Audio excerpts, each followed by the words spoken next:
అది గుండెపై హానికరమైన ప్రభావాన్ని చూపుతోందని అధ్యయనం వెల్లడించింది. ఇలాంటి శబ్దాల వల్ల గుండెపోటు, బ్రెయిన్ స్ట్రోక్ మరియు రక్తం గడ్డకట్టడం వంటి ప్రమాదాలు జరగడానికి అవకాశాలు ఎక్కువ ఉంటాయి.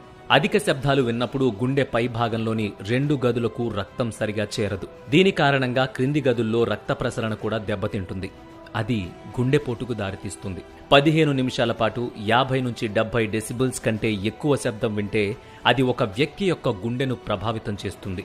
60 డెసిబుల్స్ కంటే ఎక్కువ సంగీతాన్ని వినడానికి అలవాటు పడితే వినికిడి శక్తి కూడా కోల్పోవచ్చు.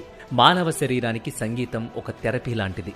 కానీ అదే సంగీతం పరిమితి దాటితే ప్రతికూల ప్రభావాన్ని చూపి గుండెలు ఆపేస్తోందట.